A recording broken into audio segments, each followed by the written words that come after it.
My daughter hasn't started calling me daddy yet. Maybe it's because I'm always on the go and don't see her much. When my husband and I visited our best friend's new house, her husband, John, said that. I quickly reassured him. It's not like that.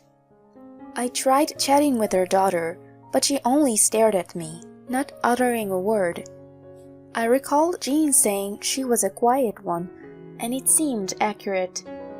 Lost in thought, I was jolted when Reina's expression changed as she saw the person standing behind me. She darted past me, beaming, "Daddy, let's play!" My heart stopped as I spun around.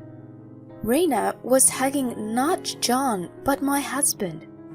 "Sweetie, your daddy is over here," John said, attempting to bring her to him, but she clung tighter to my husband, tears in her eyes. "No, I want to play with Daddy!" My husband appeared dumbfounded and uneasy. "What's going on, Kev?" Little did I know a surprising revelation awaited us.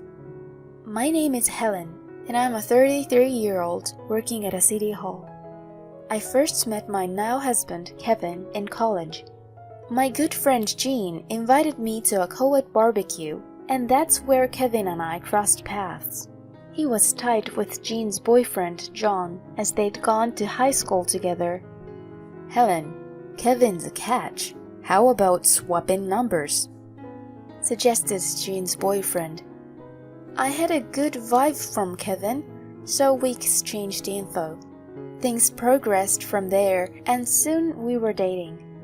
Jean and John were thrilled for us, and would often go out as a foursome. Throughout college, my memories always have Jean, John, and Kevin in them.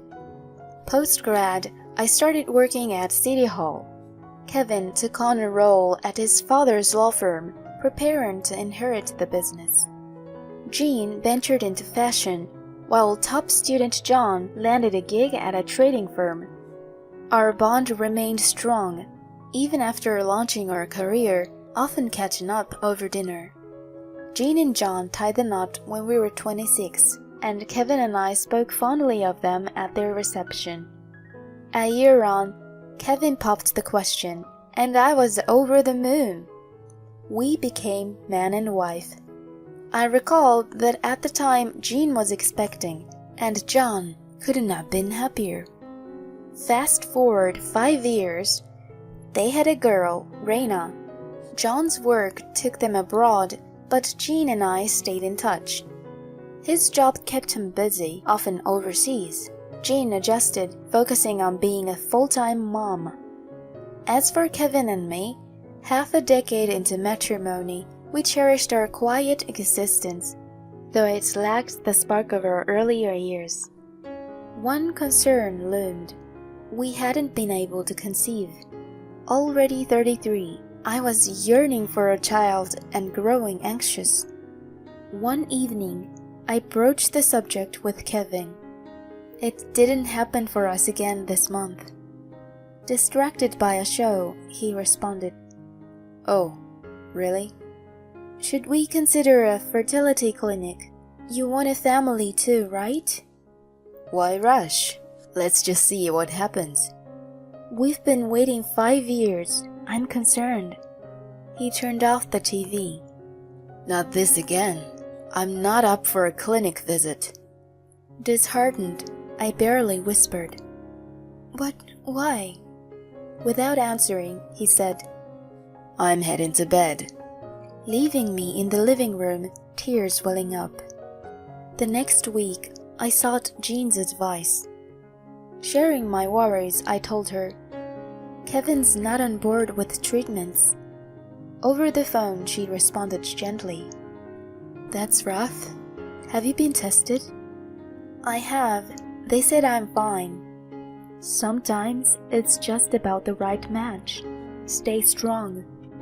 Our chat lightened my mood, if only a little. I shifted gears and asked about her daughter, Reina. "Thanks for letting me vent. How's Reina doing? She's 5 now, isn't she?" Yeah, she's good. But we think she might have some developmental challenges. She's not much of a talker. Oh, is that so? But she is my precious girl, no matter what.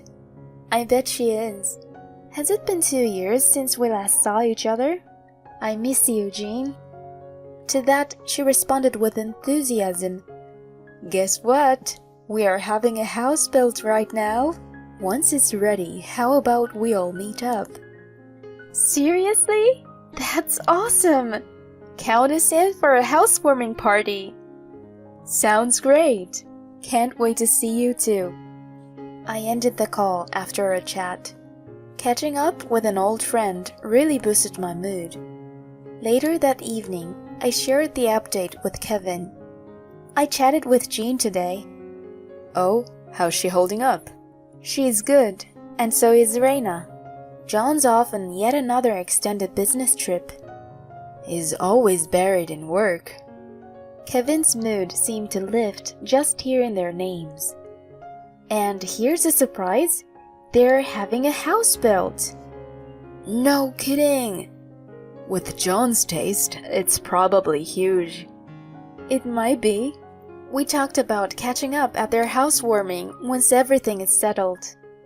Mid-conversation, Kevin interjected. You know, we should think about getting a place of our own too. I responded. Before a house, I want a baby. We'd need to plan for things like a nursery. His face clouded over. Not this again. It matters to me, Kev. It's on you that we don't have kids. I know I'm fine. His words caught me off guard. What do you mean? I've been checked out, and everything is good on my end. How can you say you're okay when you haven't even been to a clinic? He looked briefly rattled, but then shot back.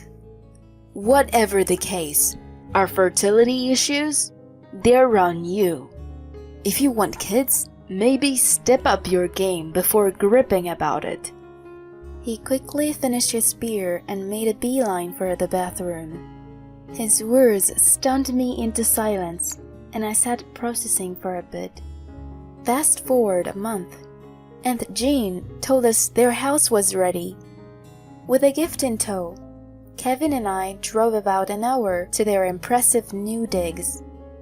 It was even more luxurious than I'd pictured, but I suppose it was within reach given John's earnings. Great to see you, Kevin and Helen. John greeted us. Hey man, back from traveling, John? Sure I am. Just got in yesterday, but I'm off to Europe in a couple of months. The two guys seemed genuinely thrilled to catch up. Entering the living room, I spotted Jean in the kitchen. Congrats on the new place, Jean. Brought you a little something. I handed her our gift, and she replied warmly. Thanks so much. As we talked, a thought struck me. Where's Reina? She's up in her room playing. Like I said before, she's a bit unique. Got it. Mind if I pop in and say hi? Before Jean could reply, John, having overheard, commented with a touch of melancholy. She still doesn't call me daddy. Maybe it's because I'm always on the go and doesn't see her much. That's not the reason, John. In her eyes, you're the best dad. Trying to reassure him, we were interrupted by the soft patter of little feet. Reina was coming down the stairs. She had grown so much since the last time I'd seen her. Hi, Reina. It's been a while. Do you remember me?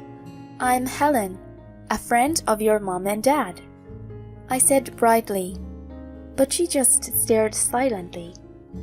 I recalled Jean saying she was a quiet one, and it seemed accurate. Lost in thought, I was jolted when Reina's expression changed as she saw the person standing behind me. She darted past me, beaming, "Daddy, let's play!" My heart stopped as I spun around. Reina was hugging not John, but my husband. Jean and John looked just as shocked.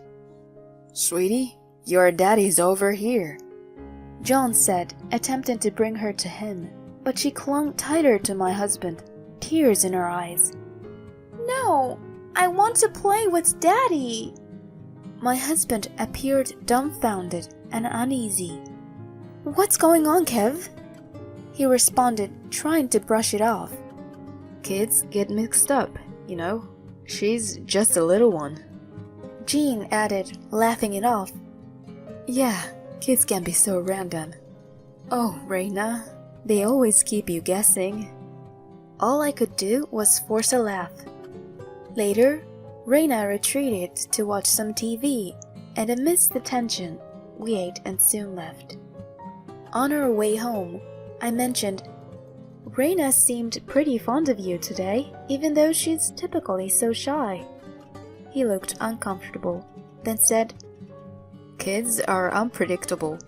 It sure was something." We drove the rest of the way in silence. The next morning, I got a text. "Helen, thanks for coming by yesterday. We need to talk. Just us." It was from John.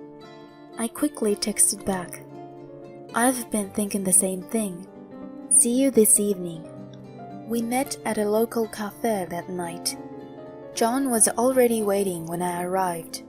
I sat down across from him. "Thanks for coming, Helen. I wanted to discuss." I cut him off. "Kevin and Jean, right?" He nodded slightly. "Even though I'm often away, I never doubted Jean. But after Raina's daddy moment, it's been eating at me." "Me too. It's a stretch, but could Reina be Kevin's?" His reaction confirmed my suspicions. "We need proof. I'll try to get as much proof as I can on my end. Can you handle your side?" "I'm on board to help figure this out. Where do we start?" A month later, I suggested a trip to Kevin. He settled into the passenger seat as I drove us straight to John and Jean's. As we pulled in, he was visibly confused. "Why are we here? John's place? What's the deal?" "Thought we'd drop in for dinner," I said, feigning cheerfulness. When I knocked, Jean's surprised face greeted us. "Helen, Kevin, what's the occasion?" Then John appeared. "Come in. Reina's with my folks, so she's not here." He led us to the living room, sitting opposite to my husband with me next to him. "Helen, why are you sitting with John?" Kevin asked, bewildered. Smiling, I motioned for him and Jean to sit across from us. "What's the point of this? It's so unexpected." As they tried to grasp the situation, John said firmly, "Let's talk about the two of you and your relationship." Their expressions said it all. Jean, looking shocked, quickly fired back. "What relationship are you talking about? Kevin is just a husband of my good friend." "Is that so?" I clicked on the voice recorder I held, playing their voices for everyone to hear. "Man, that was close the other day. I didn't see Reina run into you like that coming. Took me by surprise, too. Luckily, they didn't catch on. Can't even think about what had happened if they realized I was her dad." "Well, my husband's kind of obvious, so we're good." "But let's enjoy today." The recording kept playing their intimate chatter until Jean yelled, "Turn it off!" "How could you? What is this?" Kevin was in panic. Staying calm, I replied, "All those overtime days, I put a voice recorder in your car. It played right into my hands." Both of them looked utterly stunned. John passed them a document. "I also did a DNA test. Reina isn't related to me." "Start talking." After a beat, They spilled everything. Kevin, envious of John's success and charm, pursued Jean back in college. She was game, seeking some thrill. Being part of a foursome made their secret trysts easier. Jean got pregnant, presenting Raina as John's child. They'd meet secretly, making sure Raina called John Daddy. After hearing it all, John just shook his head. You two are something else. I'm going to sue you both. I chimed in. Count me in. I'll see this through, even if it ends up in court. They exchanged nervous looks. Jean finally said, Fine, let's get a divorce. The real family can be happy together. Kevin retorted, I don't want a barren wife anyway. I have a sweet kid. At this, I couldn't hold back my laughter. They looked dumbfounded. A real family?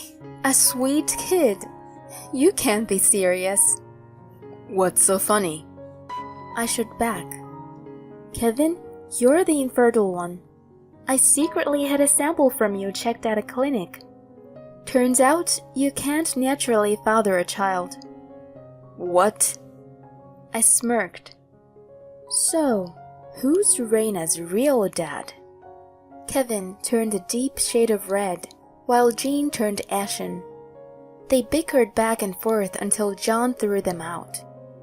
In the aftermath, Kevin and I, as well as Jean and John, all went our separate ways in divorce. They racked up debt compensating us. DNA confirmed Raina wasn't Kevin's. Jean stayed mum about the real father, and last I heard, her parents are raising Raina.